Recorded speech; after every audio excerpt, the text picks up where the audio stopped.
Okay, so welcome for the final session. We are ending this meeting. We are very, very happy for having this meeting. And once more, we are very, very happy for having this face-to-face. It was extraordinary to share the conversations in the corners of the Iscte building and campus. And I really have to thank everybody. I have to thank, as I said in the beginning, I have to thank to Leonor and to Beatriz, who were the backstage of all these congress. We are preparing this in 1.5 years, more or less.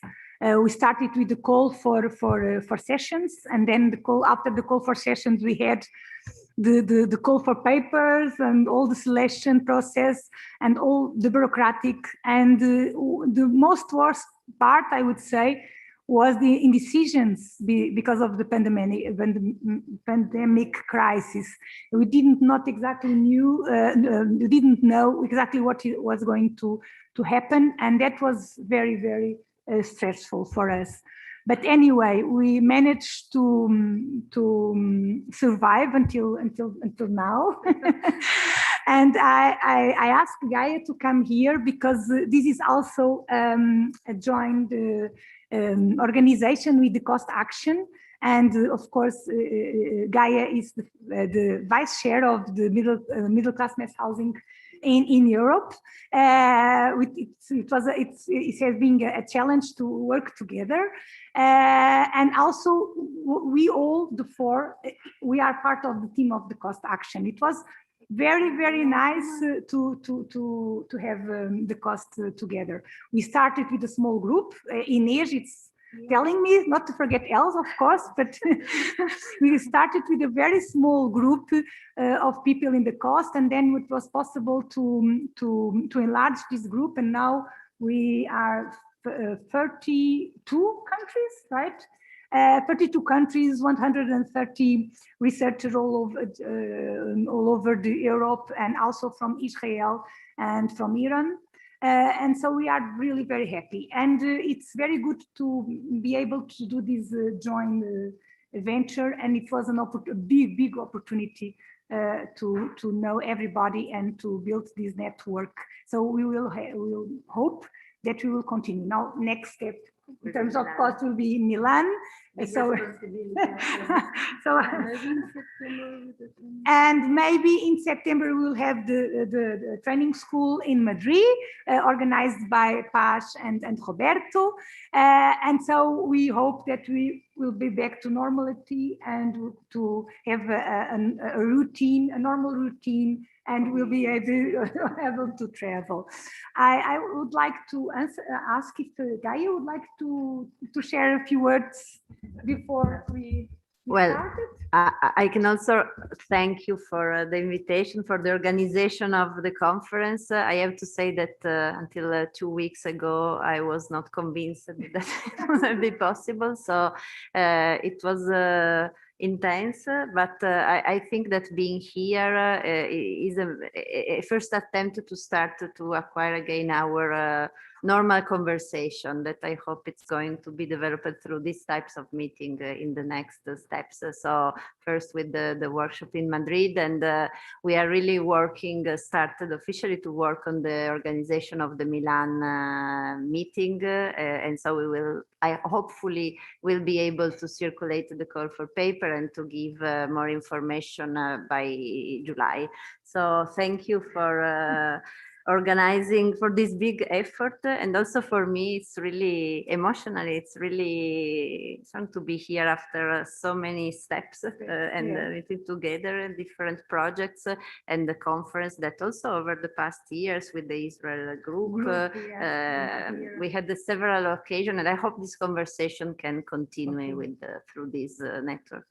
And I also want to add before pass here to Inês, that probably there are a possibility, we are talking about the possibility that we could organize a cost meeting also in Frankfurt in 2023. right? It will be Uta responsibility. We will talk about it, but it's something that we are going to start talking, and also we'll ask to our members if they agree with this possibility, because this is a very democratic organization.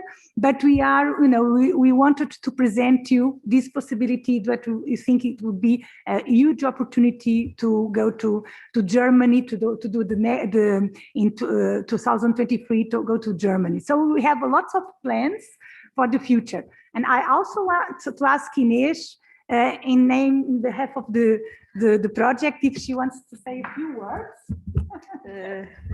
Yes, thank you, Anna. Thank you all. I will just say a few words.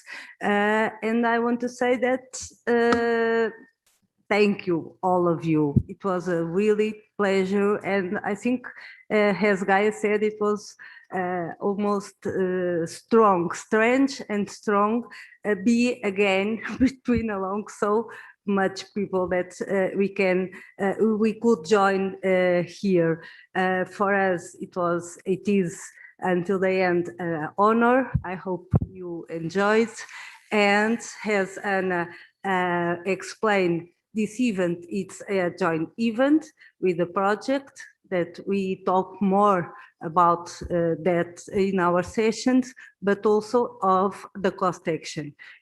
We have new members in the cost action. During the event, I invite more, as Paolo, because I think it's a quite opportunity, and I encourage everybody to join us, the only ones that are not belong yet. So thank you very much again. And so, for the last and not the least, I also would like to thank the DINÄMIA'CET staff, represented here by Bruno, and also our students, who were extraordinary.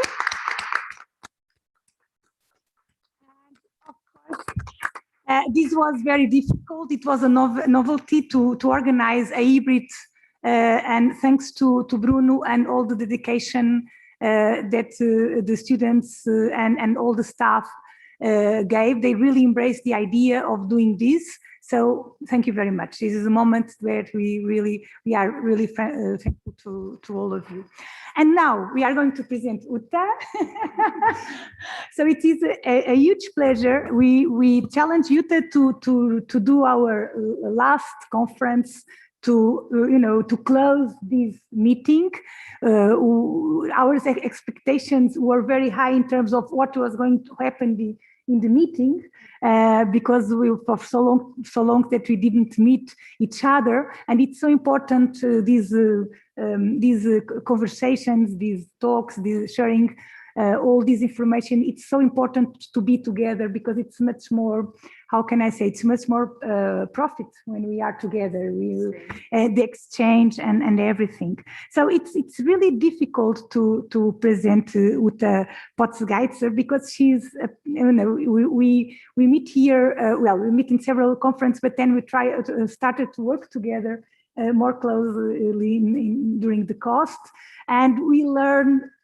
I learned everything with Uta, because this cost, it was the first time that I was in the cost action, so I really didn't know how to deal with the bureaucratic issues, also with practical issues. And Uta and other members who had more experience that Uta bring to our cost. Other members that, we have to thank you all for being so generous with us, helping us to manage here. So it's very important.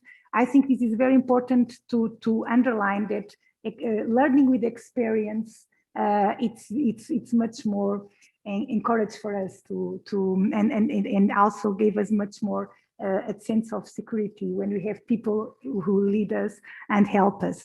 So we really are in doubt with Uta, but also, of course, Uta has a huge curriculum. But I only will say that one of the most important things, of course, it's the relation with modern architecture and building systems and the relation with the technical issues that Uta has really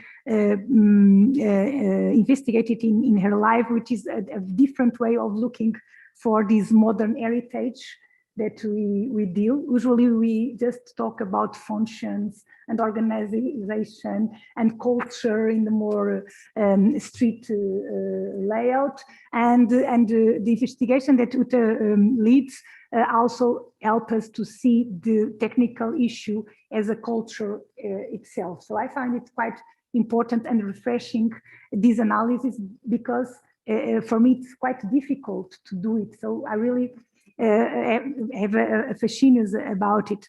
Also, I would like to say that Uta will be the next chair of Docomomo International, which is also interesting because the current chair is a Portuguese professor, Ana Tostões, and for us was very important in our Portuguese context, in our nationality context, to have a person like Ana Tostões in a very important position. And now with Uta being the next chair, we are very happy because we are sure that we will be able to continue all the work that we did before. So it's an honor to be here with you because we are also looking at the future and what we are able to do in the future.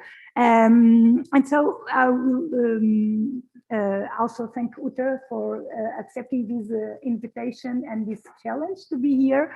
And it's an honor and to embrace this informality that the South people sometimes have, like myself. And and thank you very much for closing our conference. Thank you.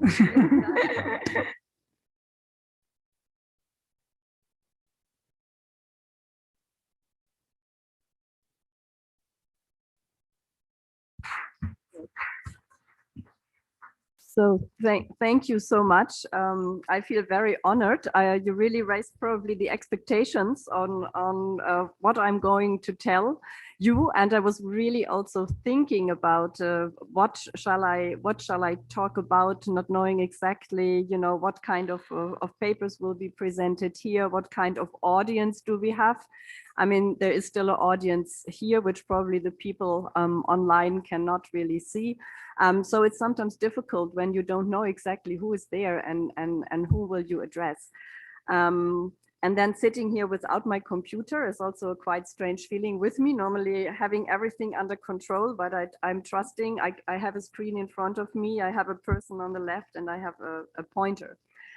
So nevertheless, first of all, there were already a lot words of thanks, but I also would like to express my thanks to the team, which partly you saw here in front. So Anna, Ines, Philippa, Monica, Alexander, Neo, Beatrice, who are the organizers of the conference, all women. We just had an interesting discussion in the room before. I can say there are a few men in the audience, and I hope we can also, maybe with the technical aspects, that might be, of course, a kind of to maybe have this group growing on the important issue on housing, I must say, which I think keeps us busy. Has to keep us busy. So, but also a word of thanks to not just to the conference team, but also to all the colleagues who are there. And I really hope that we can now, at the end, hopefully, or with learning how to deal with Corona, also find a way of collaborating further in a kind of efficient way. And actually, this was also an idea now for my last speech, to give a kind of input, maybe to come up with a more, analytical collage of what is middle class mass housing, because we were discussing so much in our working groups, what to do, how to approach, how is it defined? Is it diverse? Is it different, or is it specific? What are the common aspects? And I think I'm very confident with all what was presented in the conference here and what we did already in the action, that we will find a way to do something with the material we have. So we shouldn't be afraid of that. But in that sense, I would like to say I'm sometimes a bit pragmatic, but I think we should just do it and not be too hesitating because it's such a rich material. So that was a long now introduction, but let's say I think my lecture will be in a way twofold. So to look closer to the history and the heritage. I heard today we didn't talk enough about heritage, but let us say this all is heritage, what we are dealing with. We in Delft, where I'm so share of heritage and technology, we are always using this expression of 100% heritage. That might be a bit Dutch maybe as an expression, and there are other words in other languages. I learned patrimonisation, the French word these days, and there is the English word of heritization, which is very complicated to pronounce, and I learned it has a negative connotation, so it's better not to use it, also because it's difficult to pronounce. But so let's start from that, the 100% heritage, which means we have to look closer in what are the values, and there are a lot of values everywhere. And then from there we start. And the second, let's say, a goal maybe is to give an outlook related to research and to trends and to future approaches, because that is what we are aiming for in the cost action, I think, to come up with proposals there. Yes, and I decided to start, you all recognize probably the image that is Barcelona on the first slide, to start rather maybe with a short look to the cities of the 19th century, because everything new is also a kind of reaction to what was there before. In that sense, I like to make this closer look. Again, Barcelona, and on the right-hand side, Berlin. As you know, I am German, and I studied in Berlin, and I live in Berlin, and I think it's also a great city where in which we can learn so many things. So looking at this development of the city of the 19th century, a bit more maybe clear on the Barcelona picture here with the blocks and the squares, and less prominent in the Berlin picture, which already shows the layers of not only the 19th century, but also of the very much of the 20th century and some older parts in there as it grew after World War II. We already know from this period, in particular, the late 19th century, that it was also a period of significant growth. So that what makes us so afraid today, the densification, the migration themes, the growth of population worldwide.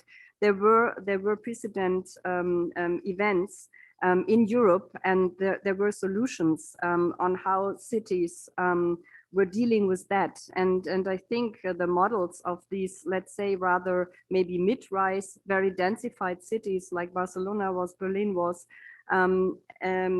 are good examples, and they are still functioning today. And I'm sure there are comparative housing typologies in other cities, at least in Europe, and that could serve as an example and that are further used.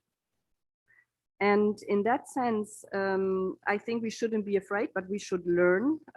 We should learn from our heritage and the solutions that were there, and we can be critical and see what we can further develop.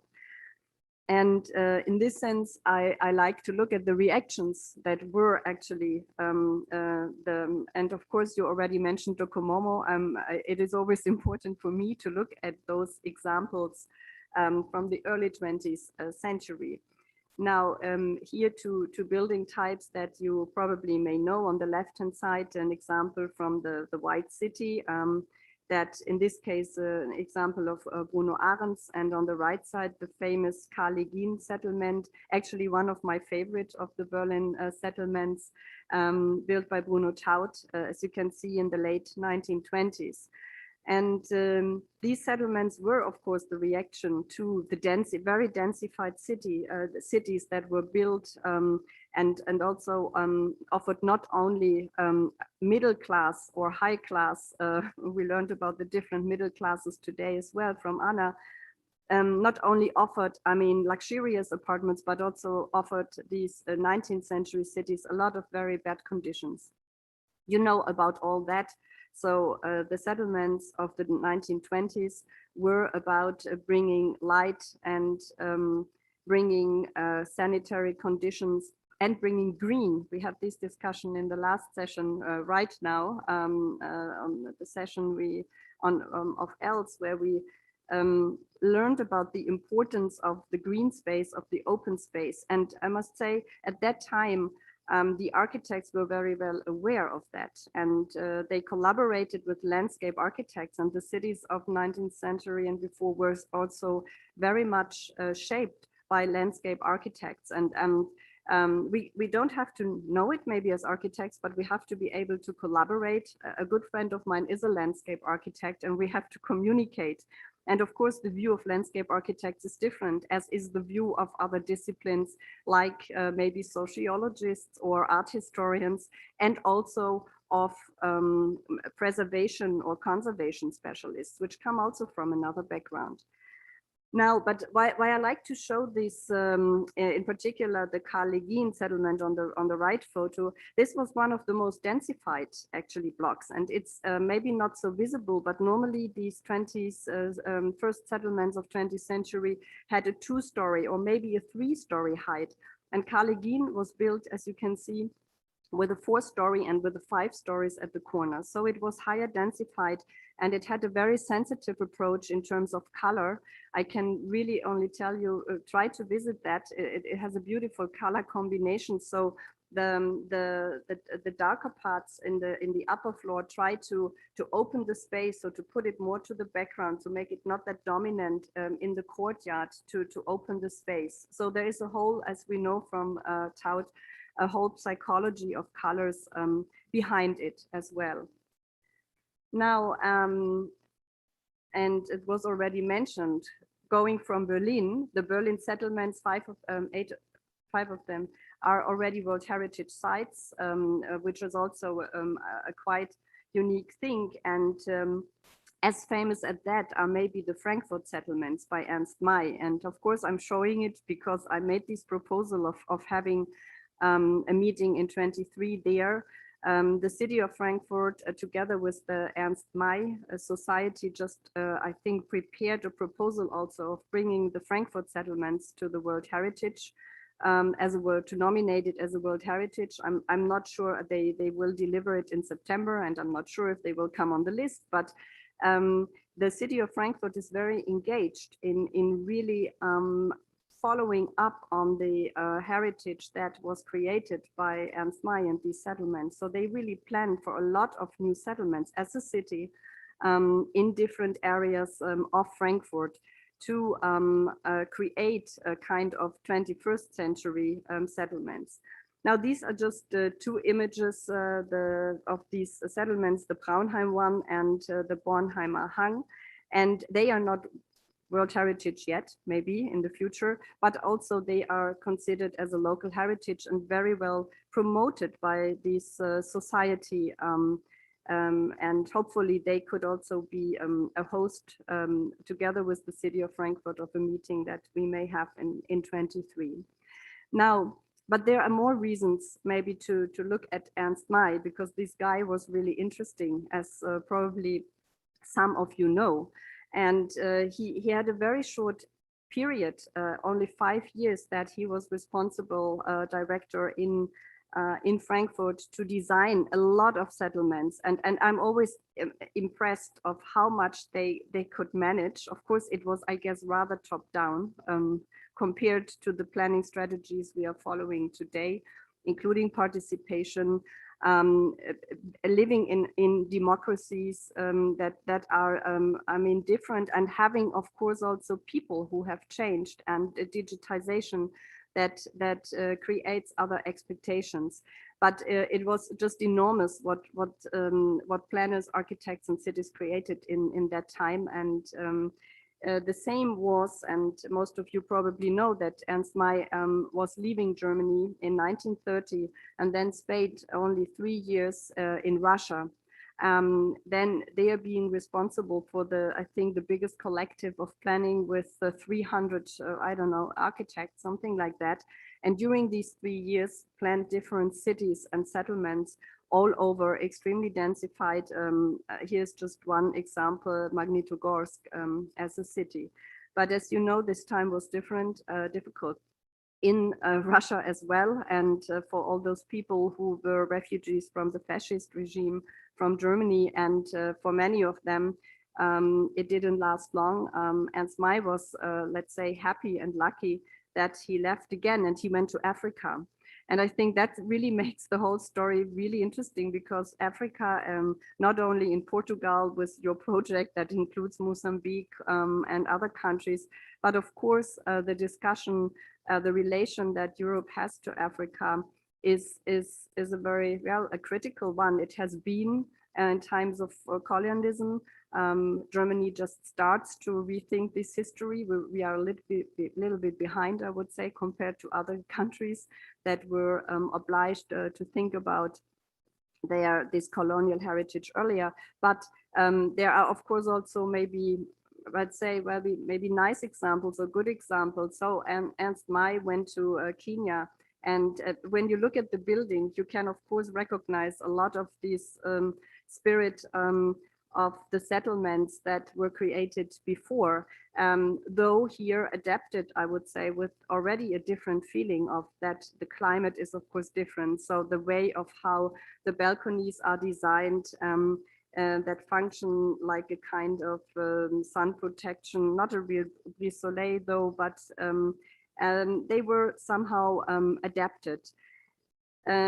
Nevertheless, this is a critical heritage, and many of you may know that there is a new initiative guided by the World Monuments Fund and by UNESCO, which is called Modern Heritage of Africa, not in Africa. This is a modern heritage of Ernst May in Africa, but it is about what is the modern heritage of Africa. And there will be a series of conferences and talks, mainly guided by Cape Town and by UCL, and together with ICOMOS and other organizations and UNESCO and World Monuments Fund. And we are very curious of how this will end. It's not just about architecture, it's about much more. And I'm very lucky, and hopefully I will also have a project together with the German Foreign Ministry where we will deal with campuses in Africa, which we will analyze together with students in Lagos and Accra and most likely in Kampala. The housing topic, keep in mind Ernst May. I will come back to Ernst May later because his journey didn't stop in Africa. He came back to Germany later.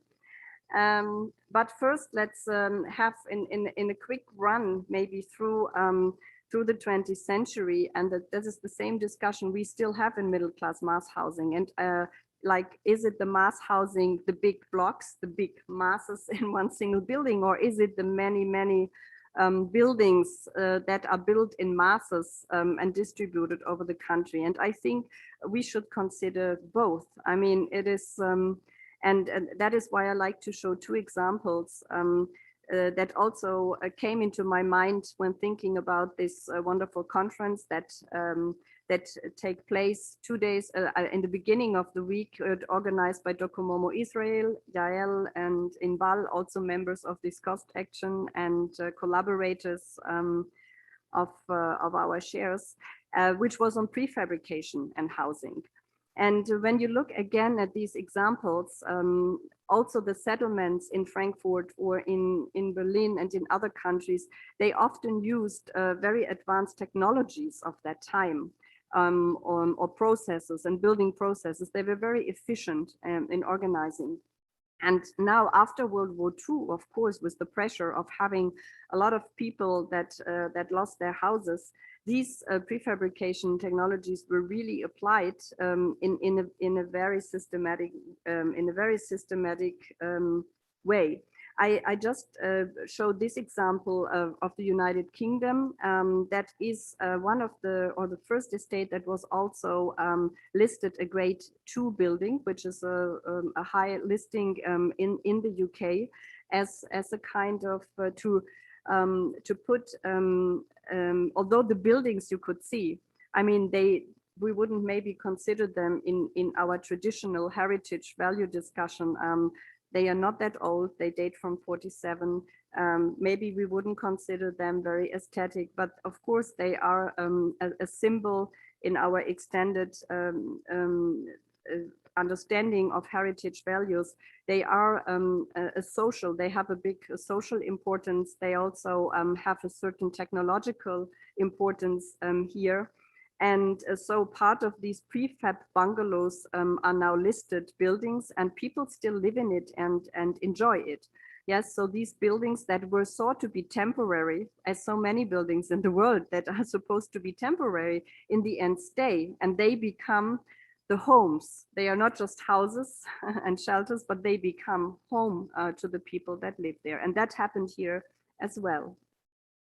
Now, another famous example that probably most of you know, the famous Levittowns in the United States that were built by the Levitt company also after World War II, and were mainly reserved actually units for former military personnel, and also very segregated. As far as I know, only white people lived in that kind of middle class housing that was built. And so these cities were built in several places, New York, Pennsylvania, at the East Coast between 1947 and 1959. And as you can see, 17,000 units were sold, providing space, homes, houses, but probably homes, for 84,000 people. And of course, here, different from the example I showed before from the UK, that was still another scale. Now here in the United States, we really have these motorized cities that only work in combination with our cars. And we see how important this discussion now is, because we experience the reverse movement on how to getting cars out, or how to integrate cars in a different way. So here it was a very clear scheme, and the families not just had the homes, but it were really cities that also had additional facilities, meeting areas, swimming pools, public parks, and recreational facilities. And that is important, as it was in the settlements of the 20s, to offer this. Interesting here, a house could be built in one day when effectively scheduled, and that is of course amazing. Now another example, going back to the UK, which also is quite interesting, because it is also a listed, I think a listed, or in parts listed, new town near London, here called Harlow, I think, Harlow town, new town. What is the difference here is that maybe different from this example in the UK, where it's really a kind of brown land development that started from scratch, that this is supposed to be a kind of landscape embedded town that was really taking the landscape. And of course we know how famous the English gardens are, the landscape gardens are, so that talks about green wedges that enter into it, and the city is somehow distributed in this landscape. And they had which I found really surprising, they already had a quite elaborated bicycle system, next of course to the cars that were new elements here, but they incorporated the landscape in a much more in a better way, put it like this. And what you can also see is that now this was the time of the first tiny towers that you can see in the back there. So not just so a combination now of these settlements that work mainly with 2 stories. So 80% of the houses built in this settlement were 2-story houses, kind of detached houses, and only very few, so less than 20%, were smaller flats that were put into these towers. And you can see the tower on the right-hand picture. That became a listed building because it was indeed the first tower, residential tower block in Britain, and that also received the Ministry of Health Living Medal in 1952. Maybe due to the balconies that were provided, I don't know, but so the housing design, and maybe if we see the next picture, this is also a settlement that was designed for 60,000 people and finally hosted 80,000 people because it was densified again because of the needs. And now in the next picture, you see the center, the town center. It was not just the first little tower, but it was also the first shopping mall in 1947, which is quite early. I think, of course, UK was always closer maybe to United States and to import and adapt these ideas. And here you can see, this is hard to differentiate now, if this would be maybe United States or if this would be UK. So the cars in the forefront, both pictures also highlight, again, the cars. There are many other photos that highlight the women with the kinder, bringing the children. There were little parking garages for the kinder cars, how you call that? Yeah. And I didn't choose that photo. Now I focus on that aspect. There are many more aspects to mention here. And yes, and also the importance of the garden. I think that's quite important. I mean, even I grew up with this importance of a garden. So a lot of the vegetables my grandmothers, I mean, I didn't have grandfathers, but my grandmothers were growing, and my family. So this was something that was very common, and the settlements of the 20s and so on, even of the after-war settlements, people were depending on the vegetables they grew or in their garden. And it's so interesting that this is coming back, this importance. I mean, of course, it's a lot of work, and you could perceive it as a burden, but at the moment it's perceived as a freedom and a luxury. So I think it's interesting, but we have so many good examples on how that could work. And yes, and then I think there was a shift, yeah.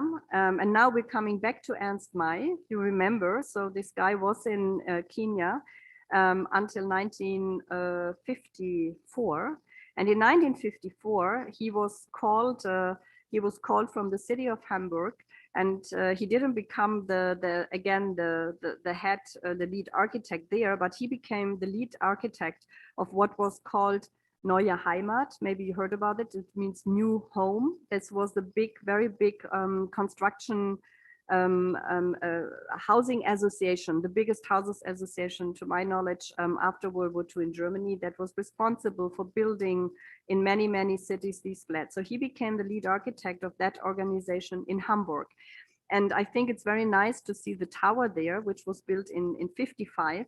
So a bit later than the tower in New Harlow that you just saw, and how you can see how similar somehow, of course, the architectural language is the ideas that are transported. So it's a concrete skeleton that was filled with brick. I mean, a quite still traditional method.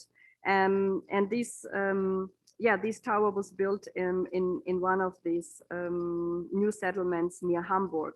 And also, in fact, until the end of the 50s, so this Neue Heimat was responsible for more than 100,000 flats that were built, and they continued building in the 60s and 70s, and I think then they were somehow sold. And interesting then, on the right-hand side, this is also Neue Heimat, but this is a very famous settlement in the city of Bremen, also in the north of Germany.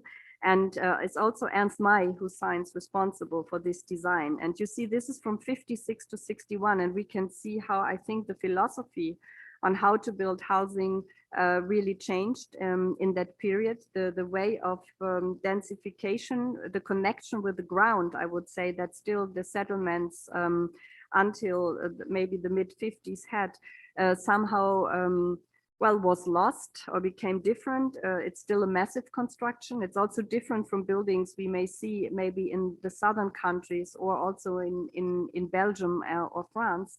And so this settlement is one of the largest, I would say, not middle class, but rather maybe social housing estates that was built then by Ernst May.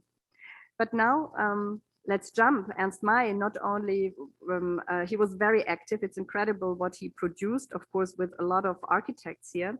But most interesting, what I like to show is the competition, the design on the left-hand side.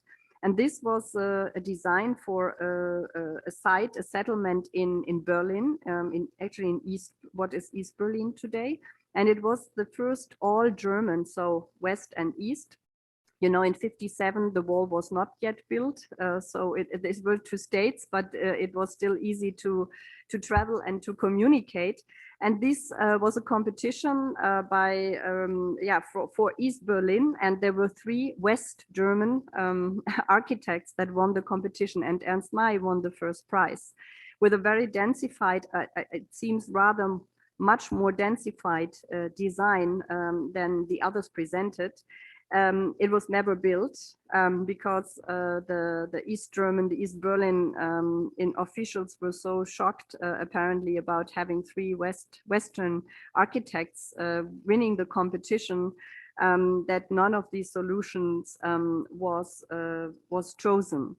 And of course, as you know, the 57 to 61, there was a big shift also in this communication and what happens to the Eastern countries. So it became more and more cold. It was the period, the start of the Cold War. And at that moment, let's say the relationship between East and West, there was a lot of communication, not just in a country that was divided like Germany, but it was also there between other countries. And what happened then is that the East Germany rather communicated with other Western countries than with West Germany. And this is why I show a picture of Le Havre here, which unfortunately I have never visited yet.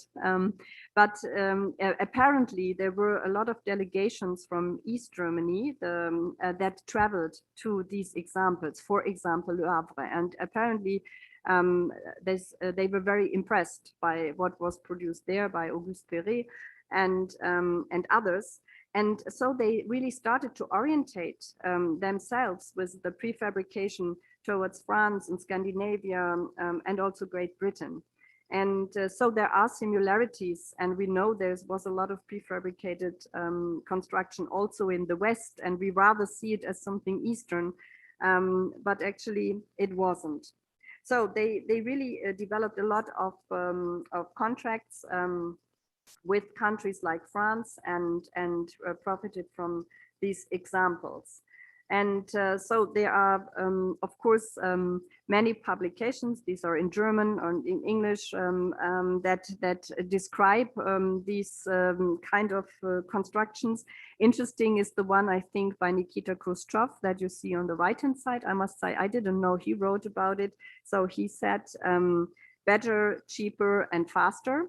I mean, these are the same, I would say, headlines we are following today. So it was a book he wrote himself, and apparently there was it was a speech he gave in 54, and there is a publication from 55 where this speech was translated into German. Now, what did they do? And we can see one of these examples here. The left one is a Scandinavian example, but I think a very typical development. I don't know if I would call it, I don't know, Americanization of the cities, but to have these high-rise buildings and to have the flat shopping malls, but we came up with higher buildings than they were usually done. And the one we see on the right-hand side are very, very famous. They are in Halle. This is a city close to Leipzig in Germany, which was really famous for a very big it was called New Town, Halle New Town, Neustadt, which was one of the biggest prefabricated settlements in East Germany. And these three slab buildings that you can see are very famous. And I mention it here because I will come back to that building because we were dealing with that building in a research project we just did in Germany. That was dealing with the rehabilitation or the reuse of these slabs that were built in the 1970s. Now, this was a short outlook or a short view on what kind of building typologies and maybe challenges we have. And of course, I don't have to show you that. We all know how the world is growing. And this focus now was on Europe because, as you can see, in the 1950s, the world was rather recognized as a kind of global north, although already China and India were a kind of taking part in this race on growing, on extensive growth and on creating mega cities. And I think this is still a new dimension. So if we talk about mega cities, so what I was looking at now was the housing, I mean, as units, as quarters, as blocks. But I think the very new dimension that we also know from European cities, but this, of course, a photo of Los Angeles, this extreme, I don't know, power and dominance of infrastructure in a negative way, in a different way than maybe the historical European city was. So the car and truck related or dominated infrastructure that I think is a real challenge for us to I don't know, to redevelop or to reuse it. I mean, if we talk about a future with less cars. And there are, of course, more challenges. I mean, we have urban mass transport. This is Milan, a picture here that was developed, but I think not to the same extent as the car-driven infrastructure was developed. And again, here, I think it is worth looking back at the early 20th century when we see how the settlements in the 20s were somehow connected by, in Berlin, it was the train, the ring train. So these infrastructures still function, and we haven't kept up with that, I think, in the last 50 or 60 years. And another interesting example, I just have to show it because it also created new building typology. This is a drive-in church of Richard Neutra in Orange County, so near in the south of Los Angeles. And this is just a fantastic, so you know, of course, movie theaters, but this was really a church, the left one, the from 1950s. And behind that is Philip Johnson, the Crystal Church, and there's a Richard Meyer. So it's a collection of famous churches. But the original one was this drive-in church.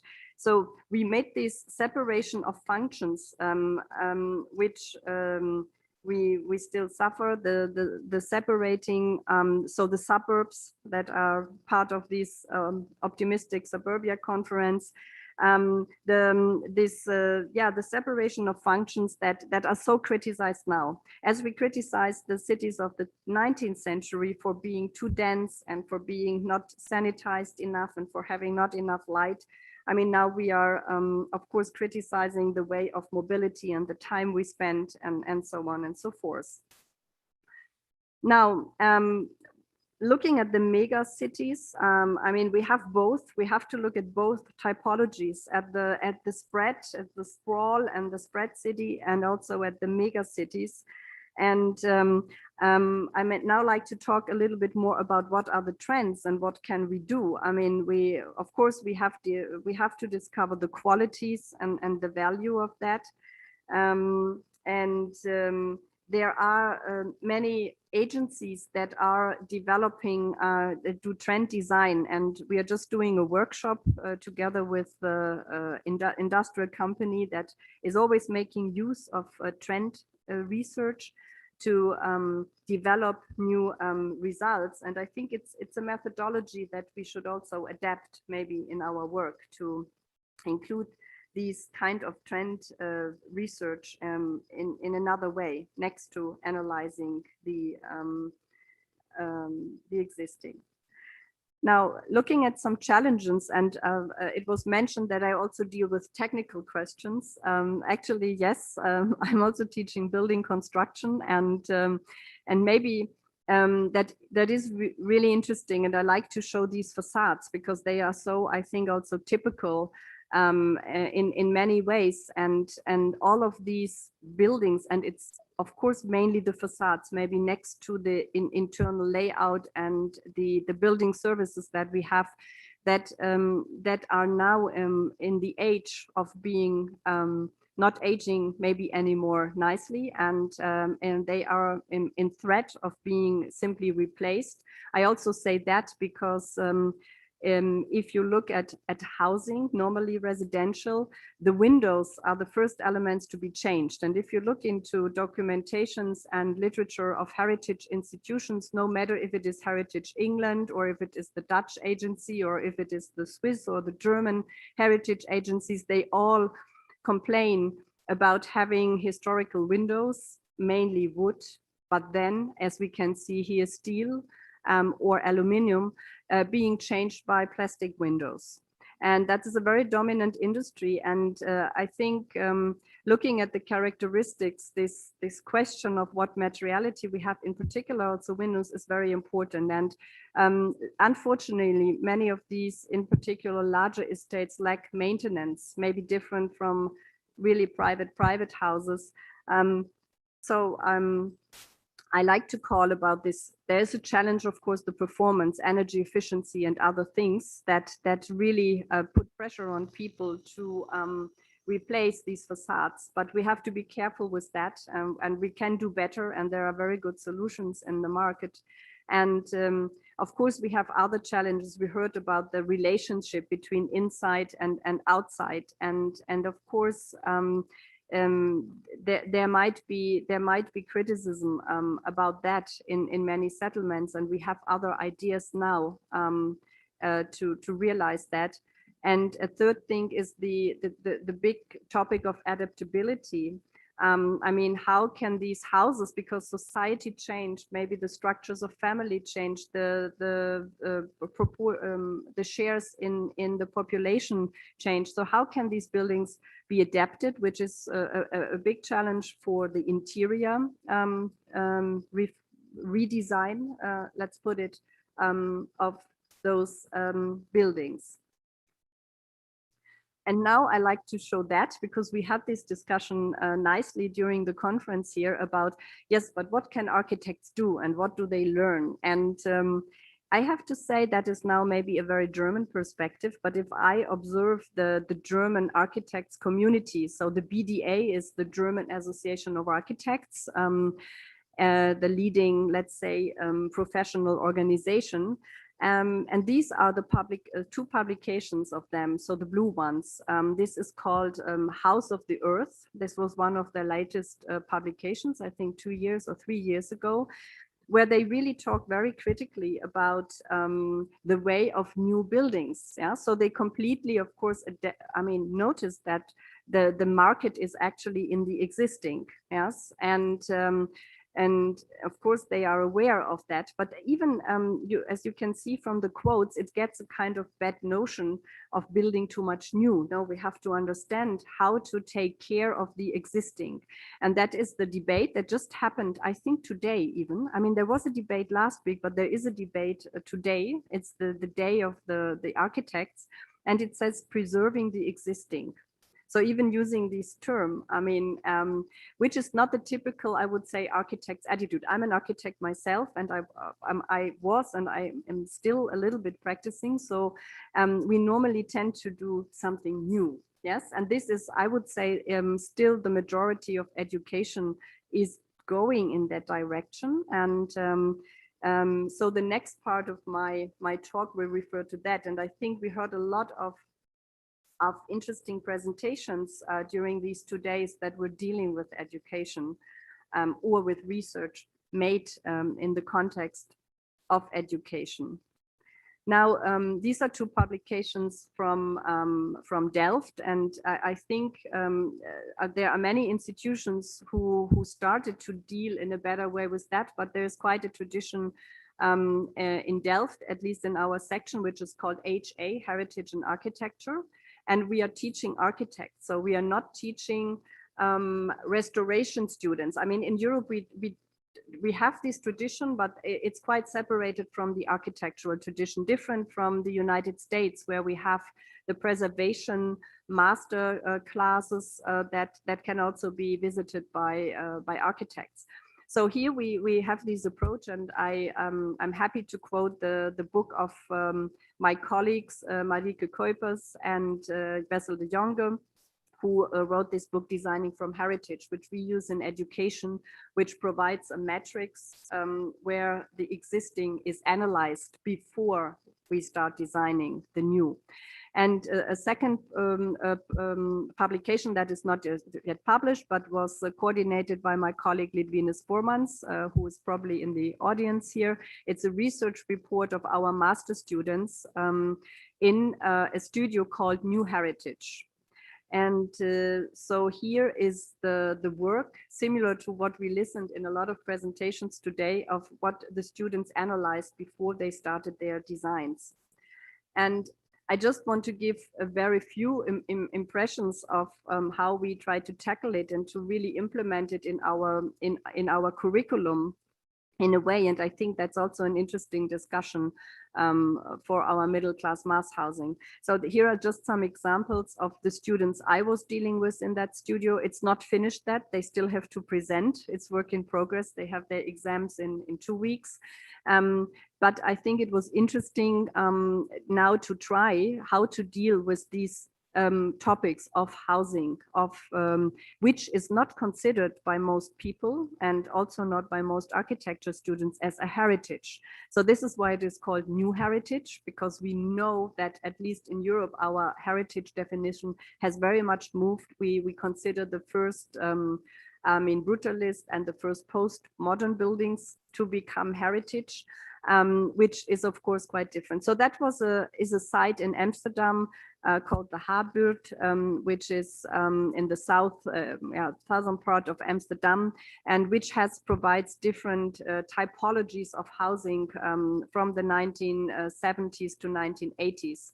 And students were dealing with these 3 different parts: the Bijlermeer, the Hauptille and Heesterveld, different kind of higher and mid-rising buildings.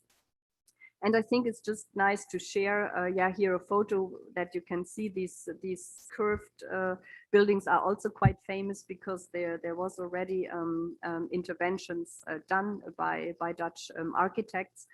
And so what happened here, the students in the first semester did exactly what we also saw now from other presentations.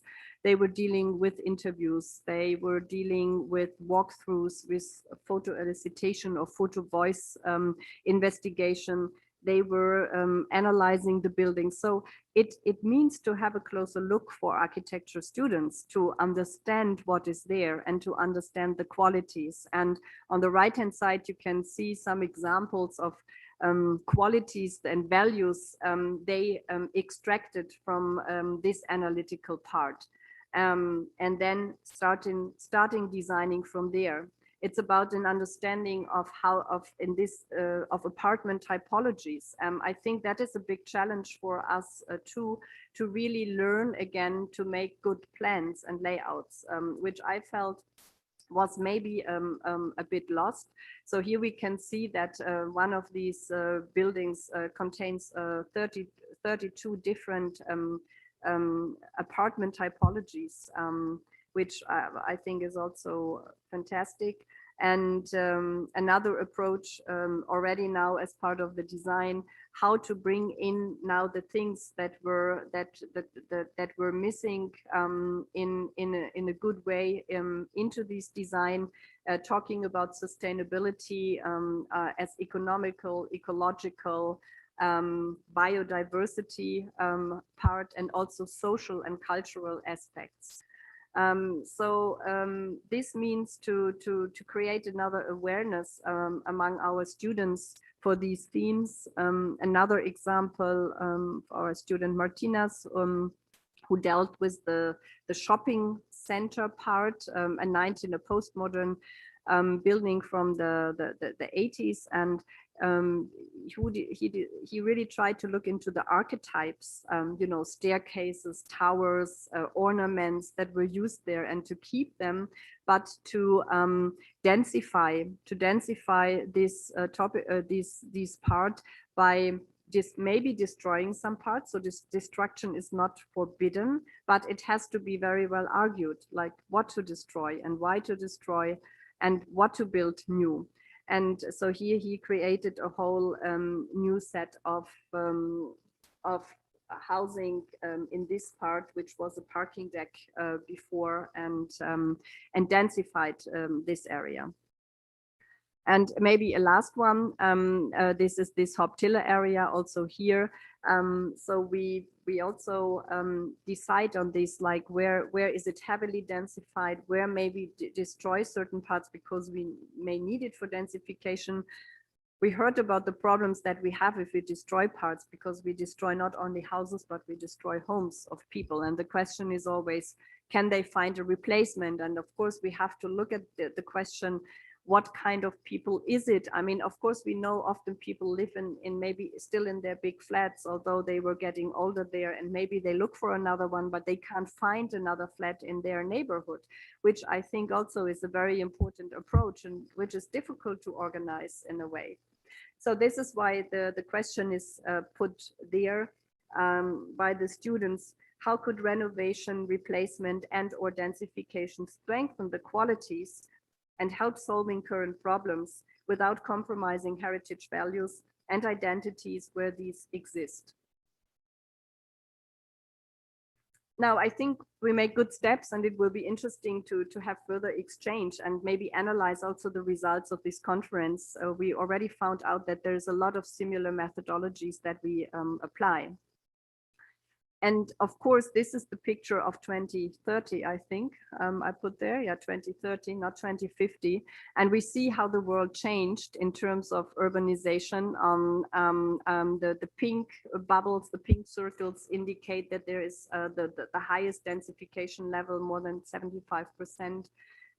Already reached, which concerns Europe, the global north, let's say, and South America. But we see how much there is still left in terms of urbanization and densification in large parts of Asia, and in particular Africa, and which of course puts really pressure on all of us. And I like to mention maybe in this trend workshop, I mean, there are always these trends that are mentioned by trendsetters, and then we wonder sometimes, I mean, will they come, these trends, or how will they come, or maybe they don't come.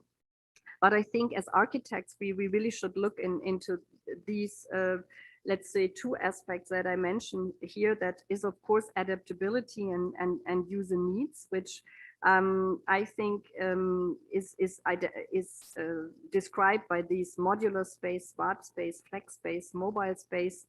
So which looks like it might be difficult to create, and but we have to take it into account when designing. And the other thing is the infrastructure, the smart city, which is more pressure that is put on us from outside in terms of energy efficiency, in terms of digitization, in terms of different mobility behaviors, and so on. But I think we will need it, although smart city is very much engineering driven and not designed by often by urban planners, but rather forced by industry, IT industry. But I think we have to understand it, and we have to deal with it, and we should offer solutions for it to be more active as architects and designers. And now coming back to this, you remember this building? This is the Halle Neustadt slab, one of the three ones. And I surely want to show some some examples of a research project that I was involved in as a so-called accompanying research. So it were a building project that had a researcher that was dealing with building information modeling or with prefabrication or with social aspects of housing. And so we were evaluating these 19 projects to see what was the outcome. And we were very, interested in that project because it was a student housing. And I would consider maybe students as middle class. It's also an interesting question. We will still find an answer to that. It was a student housing in East Germany. It should stay a student housing. This whole research project was about student housing. And so here it was proposed to enlarge a little bit the whole construction and to put modular boxes in it, because the whole acoustic, the noise protection, even fire protection was, of course, 1970s and East Germany. So it's not according to nowadays standards. But they also wanted to create a huge community and commercial spaces in the ground floor. So to having smaller apartments and larger community facilities. And you could see how they did that. The whole project, unfortunately, became a huge discussion related to heritage, related to finances, relating to redevelopment of the quarter. So the project is not yet finished. And of course, there were a lot of critical discussions, like, does it make sense to put a wooden box into a concrete skeleton, and so on and so on. But let's see, if you ever come to Halle, so maybe in 2 years, the project will be finished, and it is still a student housing.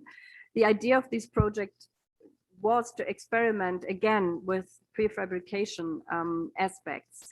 And that is a really interesting project in Heidelberg, famous university city, which is really designed by students. So it's a student community that was from the very beginning in the process of taking decisions on how to design their apartments, how to live. And they came up with a 7 square meters individual room, 7 square meters. I will show you a photo afterwards, which is half of what the project asked for. So they said the individual room should be 14 square meters. Now here they designed a 7 square meters. So they are quite radical in their approach. And you can see on how the rooms are combined in living in shared apartments. The market normally offers a lot of individual housing in 1-room apartments, 2-room apartments.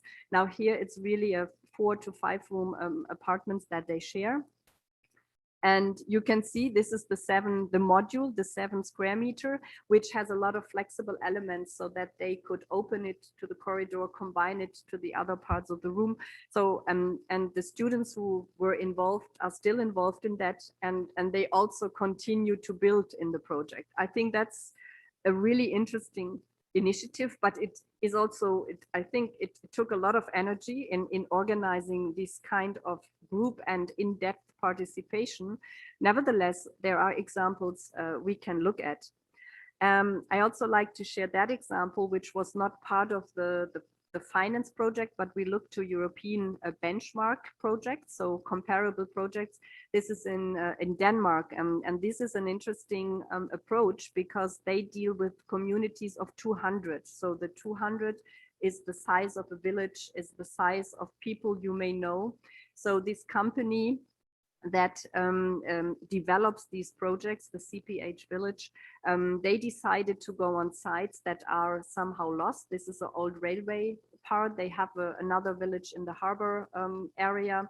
So they go on grounds that are cheap and easy to get, that are central. And they consider that they will remove their the village again, these modular villages. And they always, they want to build 2,000 for homes for 2,000 students. They have 3 or 4 now, always 200 people in there. I think that's also an interesting discussion for our project, to consider what is a community and how big can it, when do we feel it, how does it work in the settlements. Here a view into these rooms that are 10 square meters. It's also not very big, with the central courtyard. And I think that is one of my last slides, another project which I really admire, because I would like to be optimistic in the end and to show also some good examples from which maybe we can learn. So that is the famous project in Zurich in Switzerland, Kalkbreite, which probably most of you know.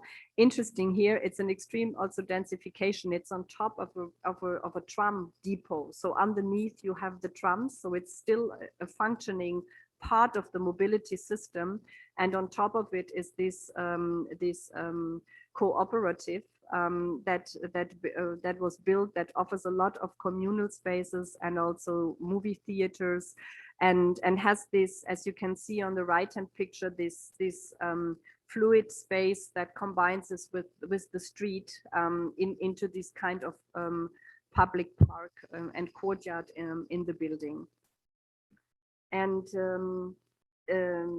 yes, with this, the local community as an island and as an initiator of this, I think needs really to be facilitated, because I think it's, at least in Germany, it's a very hard job to do that. It's a very complicated legal process. It takes a lot of energy.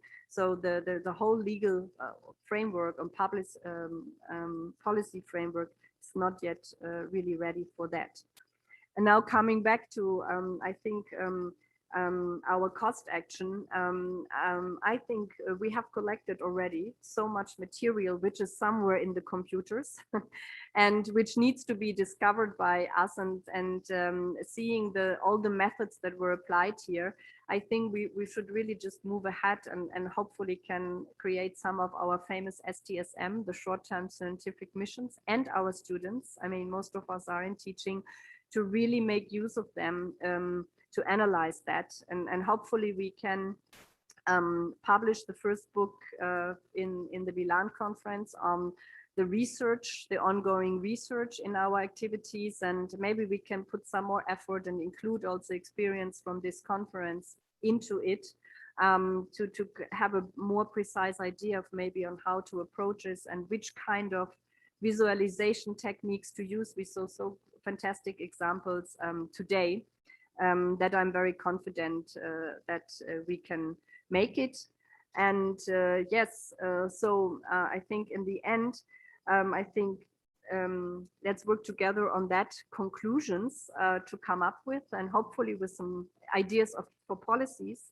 And I'm optimistic that we can provide some information, and sure that we will also discover common notions between housing and home, and between the technical structures and principles that are there, and space and placemaking, and also across Europe and beyond. I mean, maybe let's first start with Europe. That's already challenging enough, I think. But there might be ideas that we then can transfer and further develop for existing heritage, but also for new housing. So thank you for listening, and that's the end of my lectures. Thank you.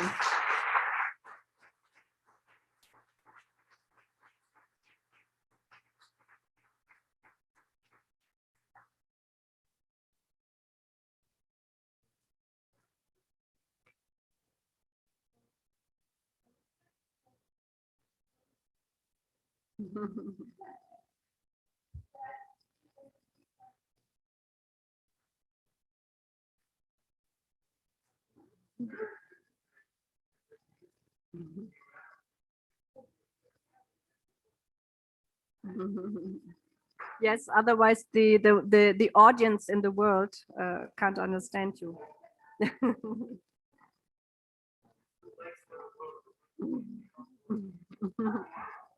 No. You see, there are still people. There is a question in the chat. Can you maybe look if it is a question? Thank you. Thank you so much for the talk. It was really inspiring. I'm personally very interested in the topic of reuse, so it's completely to the point. And I was wondering, because I don't think I had thought of this until now, the connection between prefabrication, sort of new wave of prefabrication, and reuse. Mm-hmm.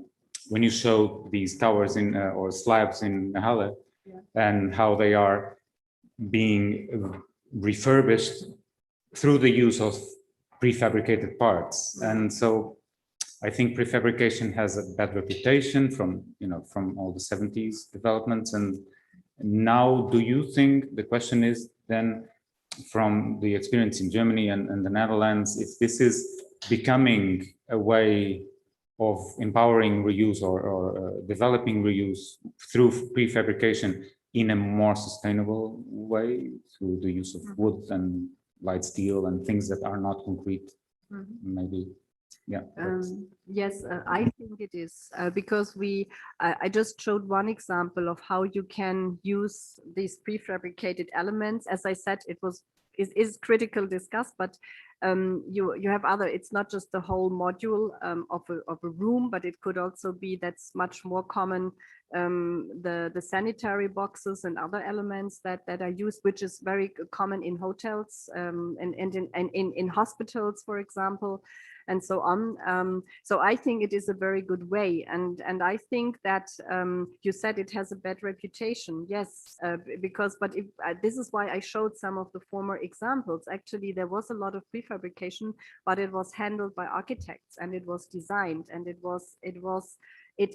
had a thoughtful concept behind it. Yeah, so it doesn't and then later I think it just became a kind of economic way of dealing with it, and it was mainly organized by the construction companies. And then of course, I mean, a construction company has another goal. A company wants to earn money. They have economical reasons, and of course there are companies who do very good work and who have also an architectural maybe aspiration, but I think that's the role of the architects, of the urban planners, of maybe housing associations to take care of that. And there are examples where it worked very nicely. There are many more examples of where also, let's say, famous architects were dealing with these prefabricating things. I mainly have the German ones in my memory. So like Sauerbruch-Hatten, who built called Woody. Woody is a wooden modules in Hamburg, which is a student housing as well. There is Florian Nagler, who built a prefabricating, I think also student housing, or at least single boxes on top of a parking lot, and he made it exactly that it fits between the parking lots. And that's I think these are very good buildings that also communicate with their environment. In that sense, I think it needs the effort of us architects and of landscape architects together, and maybe of interior designers to make that happen. And it can be, I mean, new buildings in the context of the existing, or it can be new buildings added on something existing, or it can be a replacement of something within, I mean, inside of something existing. I think there are many ways of doing that.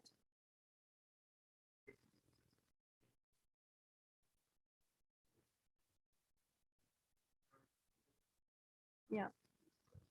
I think the students really buy it. And of course, most of the examples were now in wood. Now we know the problem with the wood is it's getting more expensive and expensive. Actually, the same happened in the 1920s already, after World War I, when Konrad Wachsmann, famous Konrad Wachsmann and Walter Gropius, they were trying to make this wooden housing popular, but then the prices increased incredibly because wood was exported. The same that happens now, the wood is exported to China or to somewhere, and it became more expensive, although that would be the way of doing with it.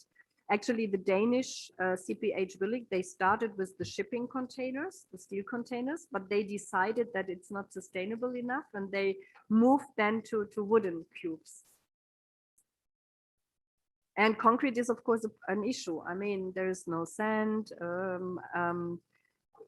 water, a lot of issues with the concrete. I mean, of course, there's a lot of research on making Werner Sobeck, for example, making lightweight concrete. There are some good examples. So to reduce the amount of material in it. Well, that's something for civil engineers and material scientists. But I think, yes, we have to collaborate in that. I'm just thinking about other materials. Well, plastic, yeah, that was also existing also in the 70s. We have still an issue with preserving that. I mean, the deterioration processes and so on. The PVC windows, which is a huge issue, yeah, which can only be downcycled. Of course, marketing-wise, it is promoted as, yeah, we recycle, but it's a downcycling. They shredder and then they make something new, and the quality is not getting better. You can do that, I don't know, 1, 2, 3, 4, 5, 6, 7 times, but then you cannot make building components out of it anymore. Yeah.